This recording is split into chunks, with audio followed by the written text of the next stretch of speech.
গেছে, ফাদখুলি ফি ইবাদি ওয়াদখুলি জান্নাতি। যে বান্দা হবে আল্লাহ তাকেই জান্নাত দিয়ে দেবে। কি? যে বান্দা হবে আল্লাহ তাকেই জান্নাত দেবে। বান্দা কারা? যারা বান্দার মতন চিন্তা করে, যারা বান্দার মতন মানুষের মতন চিন্তা করে, তারাই তো বান্দা। বান্দা করে পাঠালো চিন্তা কুকুরের মতন, গরু ছাগলের মতন, জানোয়ারের মতন। আপনি যদি, আমি আপনাকে জোর গলায়, আপনি যদি কিচ্ছু কাজ না করেন, 50 বছর হায়াত যদি থাকে, আল্লাহ রুজির দায়িত্ব নিয়েছে। দায়িত্ব কে নিয়েছে বলেন? আল্লাহ নিয়েছে। তুমি কিচ্ছু কাজ না করলে, তুমি রাস্তায় পড়ে থাকো, তোমার খাওয়া হবে, তোমাকে আল্লাহ বাঁচিয়ে নেবে।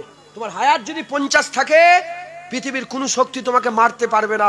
তুমি যেখানেই পড়ে থাকো সেখানে তোমার খাওয়া হবে, সেখান থেকে আল্লাহ তোমাকে রুজির ব্যবস্থা করে দেবে। মাথায় ঢুকছে? যেমন গরুকে খাওয়াচ্ছে, ছাগলকে খাওয়াচ্ছেন আল্লাহ পাক, হ্যাঁ, শুকরকে খাওয়াচ্ছে, মাছকে খাওয়াচ্ছে, ওই সমুদ্র তলার পোকাগুলোকে খাওয়াচ্ছে, মাকড়সা জাল পেতে বসে আছে ওকে আল্লাহ পাক খাওয়াচ্ছে। যেমন সবাইয়ের খাবার দায়িত্ব নিয়েছে, খাবার দায়িত্ব মনে রেখে দেবেন আল্লাহ নিয়েছে। আল্লাহ ওই জন্যই বলছে, খবরদার খাবার ভয়ে বাচ্চা মেরে দিওনি। তোমরা তোমাদের স্ত্রীর পেটের বাচ্চাগুলোকে খাবার ভয়ে মেরে দিওনি, কারণ তোমাকে আমি আল্লাহ খাইয়ে বড় করেছি, তোমার বাচ্চাকেও আমি আল্লাহ খাইয়ে বড় করব। হাবিবুল্লাহ বলেছে, খবরদার খাবার চিন্তা করবে না। যখন কোনো বাচ্চা দুনিয়ায় আসে, সে তার রুজি নিয়েই আসে। তুমি খাওয়াবে নাকি? বেয়াদব লোক, তুমি কি খাওয়াবে? আল্লাহ খাওয়ায়। খাওয়াবার মালিক কে? আল্লাহ রুজি দিয়ে পাঠায়। আমরা রুজি নিয়ে এসেছি। আমার বাপ আমাকে খাওয়াই নেই, আমার মা আমাকে খাওয়াই নেই। যদি বাপ মা ফেলেও দিত ডাস্টবিনে, জুনায়েদ ঠিক বড় হয়ে খাওয়াবে আল্লাহ। মাথায় ঢুকছে? মুসলমান, এই গরু ছাগল এরা, এদেরকে আল্লাহ দায়িত্ব খাওয়াচ্ছে। তুমি না হলে একটা গরু পুষে তাকে খাওয়াবে। জঙ্গলে লক্ষ লক্ষ গরুকে কে খাওয়াচ্ছে? জঙ্গলে লক্ষ লক্ষ কাঠবিড়ালিকে কে খাওয়াচ্ছে? জঙ্গলে লক্ষ লক্ষ লেউলকে কে খাওয়াচ্ছে? জঙ্গলে লক্ষ লক্ষ বেজিকে কে খাওয়াচ্ছে? জঙ্গলের কোটি কোটি সাপকে কে খাওয়াচ্ছে? কোটি কোটি লক্ষ লক্ষ আরব খরব হিসাব নেই এত মাছগুলোকে কে খাওয়াচ্ছে? মুসলমান, তুমি তোমার খাওয়ালে পিঁপড়েকে কে খাওয়ায়?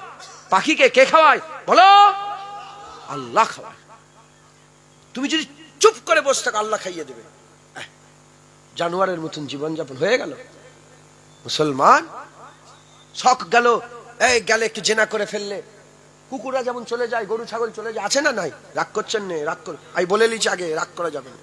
আর আমি বলেছি হাসি উড়ে যাবে, হাসি থাকবে না। আমার যে অশ্বনে আর হাসে না, অন্তত আমার অজয় বসে বসে আর হাসে না। আমি হাসাই না, হোশ উড়ে যাবে তোমার। দেখো তুমি নিজের পজিশন, তুমি কোথায় আছো, ভাবো, চিন্তা করো। হাসি কি? গাজায় মুসলমানগুলো মরে শেষ হয়ে গেল, হাসি কিসের?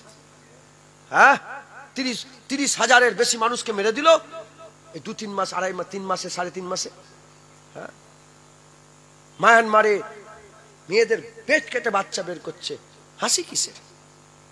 আমি বলছি না যে হাসি খারাপ, হাসো। হুজুর পাকের মুখে সবসময় তাবাসসুম থাকতো। আমি বলছি নি ফালতু ফালতু হেসুনি। যখন এখানে একটু কথা বলছিল তখন হাসার দরকার ছিল, আমি তখন হাসছিলাম। আরে বাচ্চাগুলো কি শিখবে, কি করছে, খালি খামাকায় হই হই করেনি। বোঝো, জীবন পরিবর্তন করেন, আল্লাহ আপনাদের দরজাকে বুলন্দি দিয়ে দেবে। আমি একা নয় তো, এখানে অনেক উলামায়ে হাজরাতরা আছেন।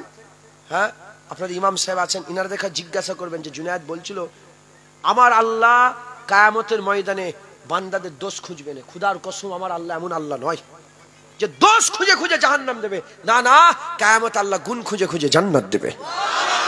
যে সারা জীবনে কোনো একটা ভালো কাজ নেই, কোনো একটা ভালো কাজ নেই, আল্লাহ এর জীবনে তো কিছু ভালো কাজ নেই, এর নাম আব্দুর রহমান, বলে যা যা এর লেগে জান্নাত দিয়ে দিলাম। নাম কি? হাদিস পাকে এসেছে, শুধু আব্দুর রহমান নাম হওয়ার জন্য আল্লাহ জান্নাত দিয়ে দেবে।